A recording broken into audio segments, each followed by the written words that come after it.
Selamat malam kita semua. Saya Paulinus de Costa, mahasiswa Ekonomi Pembangunan Universitas Cendana, NIM 2010185. Di kesempatan kali ini saya mau menjelaskan terkait dengan pertanyaan-pertanyaan yang telah diberikan kepada kami sebagai bahan ujian akhir semester. Pada itu saya langsung mau menjelaskan.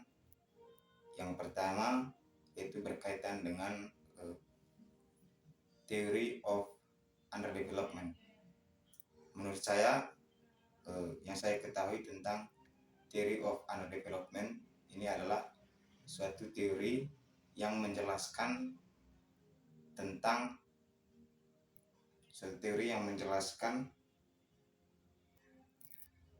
bagaimana suatu negara berkembang melakukan perubahan atau melakukan perubahan untuk mencapai suatu kemajuan, yaitu dengan cara modernisasi.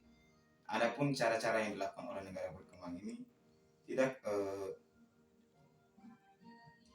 tidak sepenuhnya itu mengikuti perkembangan yang dilakukan oleh negara maju.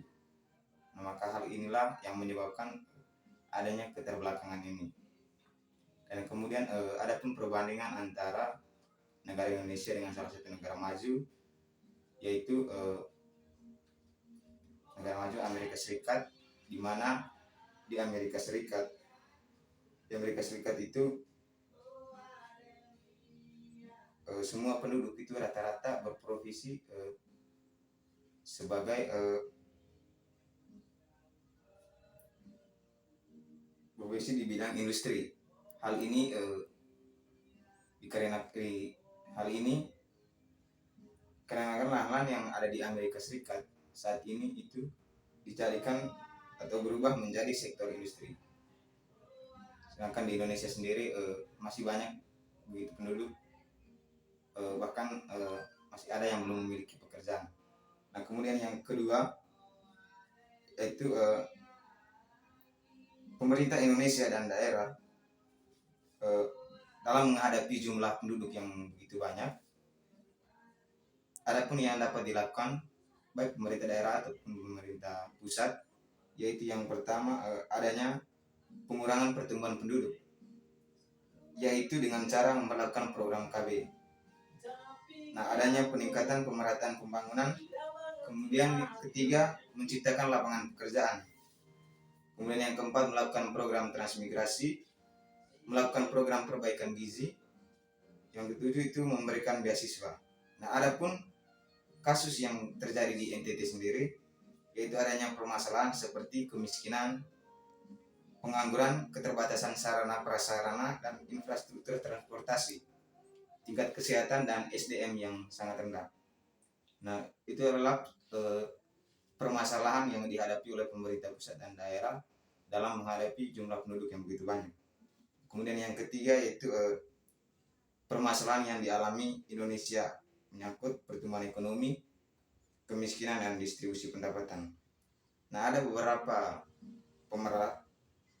permasalahan yang dialami oleh Indonesia, yaitu dalam bidang ekonomi, yaitu yang pertama rendahnya daya saing. Nah, di Indonesia ini dalam 3 tahun terakhir ini, Indonesia sebagai negara tujuan investasi langsung terus mengalami penurunan. Selain itu, jumlah perusahaan di Indonesia saat ini juga mulai berkurang.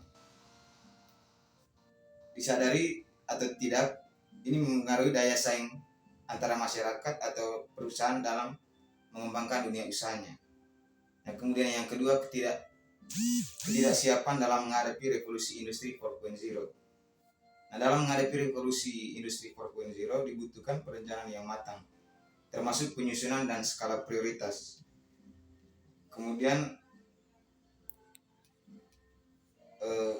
permasalahan yang lain yaitu inkonsistensi kebijakan subsidi energi. Nah, terjadi penurunan subsidi energi dalam beberapa tahun yang kemudian mempengaruhi permasalahan ekonomi. Nah, kemudian yang terakhir itu rendahnya kinerja pajak di mana pendapatan pemerintah melalui pajak juga mengalami penurunan. Di sisi lain, rasio utang terhadap PDB atau produk domestik bruto itu mengalami peningkatan. Nah, kemudian permasalahan yang kelima itu rendahnya kinerja pajak. Nah, pendapatan pemerintah melalui pajak juga mengalami penurunan. Di sisi lain, rasio utang terhadap PDB atau produk domestik bruto itu tadi mengalami peningkatan. Nah, permasalahan dana desa, di mana alokasi dana desa terus meningkat tiap tahunnya, begitu pula dengan proporsi dana desa yang ditransfer ke daerah. Itu saja yang saya dapat jelaskan pada kesempatan ini. Sekian dan terima kasih.